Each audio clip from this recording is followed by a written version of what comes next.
Okay, so I finally made it to Incheon Airport, right? And let me tell you, I was buzzing with excitement to start exploring Seoul. The airport, super clean, like spotless. But I've got to be honest, it felt a bit, well, not exactly thrilling. Kind of had this old school vibe to it, you know? So, after breezing through passport control, which was surprisingly smooth, I took some time to wander around the airport. Modern, absolutely. Clean, you bet. But it was so quiet. Hardly anyone was there when I landed. I guess I was expecting this bustling hub of activity, something out of those K-dramas or flashy YouTube vlogs. But nope, it was just an airport. Now, let's talk about what you see on TV versus reality. You watch these shows, and you're thinking, Korea's going to be this non-stop, vibrant spectacle. And while there are definitely those moments, there's also this curated feel for tourists in some places. Alright, so here's the scoop on my arrival day, November 16th, 2021. Remember, this was peak COVID times. The organization was top-notch.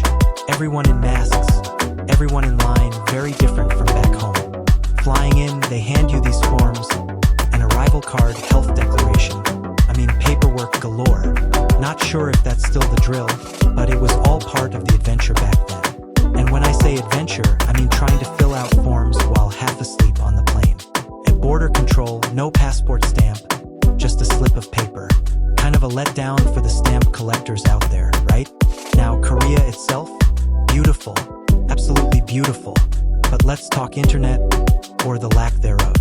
No internet upon arrival was a curveball. There was this slow Wi-Fi, barely enough for WhatsApp. But hey, the train to Seoul, that had decent internet. Lifesaver, since I was pretty much internet starved by then. Post-flight, all I wanted was my hotel bed. But first, food. Found a KFC, and you know what? It was good, like really good, and affordable, about 8,000 won.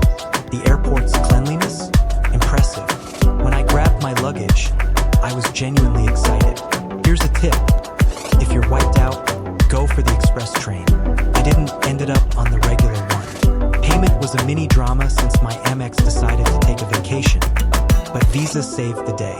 The ride into Seoul was my first real glimpse of Korea outside the airport places like Incheon Airport, Digital Media City. It was like watching a live travel documentary. So my first day, mostly a win. Great food, serene environment, no chaos. Though the mandatory COVID test, not the highlight, quite the nasal expedition.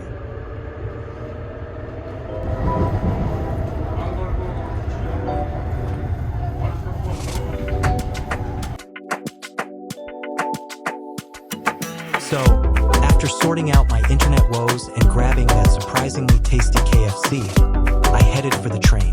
Now, remember, I accidentally picked the all-stop train instead of the express, rookie mistake. But what an experience. First off, the train itself was clean, modern, and surprisingly quiet. I settled in, expecting a quick ride. But oh boy, was I in for a scenic route. Leaving Incheon, the landscape starts pretty industrial, lots of airport-related buildings, cargo areas, that sort of thing. But as we moved along, the view started to change. Then, the scenery began to shift. We hit areas like Digital Media City. This place was futuristic, with towering buildings, digital billboards, and tech company logos everywhere. It's like stepping into a sci-fi movie set. You can just feel the innovation buzzing in the air. As we chugged along, the urban sprawl of Seoul started to unfold. You start seeing more residential areas, apartments stacked high, and the Han River makes its first appearances. The river's a beautiful contrast to the concrete, with its wide, serene waters. We passed by several smaller stations, each with its own character. Some areas looked more traditional, with older buildings and markets, while others were ultra-modern, showcasing Korea's rapid development. And here's something cool, the train goes over the Incheon Bridge at one point. If you're lucky to catch it during the day, the view is spectacular, with the sea stretching out on one side. Approaching Seoul Station, the density of the city really hits you. Skyscrapers, bustling streets, people everywhere. It's like the city just swallows you up in its energy. When I finally got off at Seoul Station, the mix of old and new architecture was striking. The station itself has this historic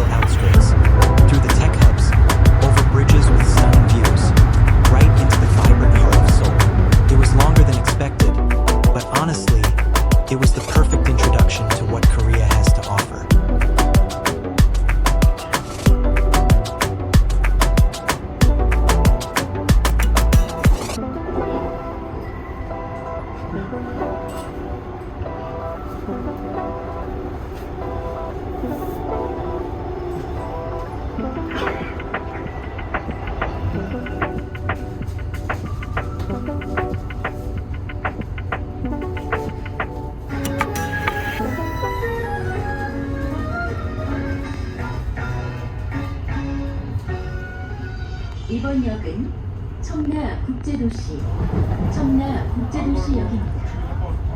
내리실 문은 오른쪽입니다. This stop is Cheongna International City. Cheongna International City. The doors are on your right. 前方大站是青罗国际城，青罗国际城站。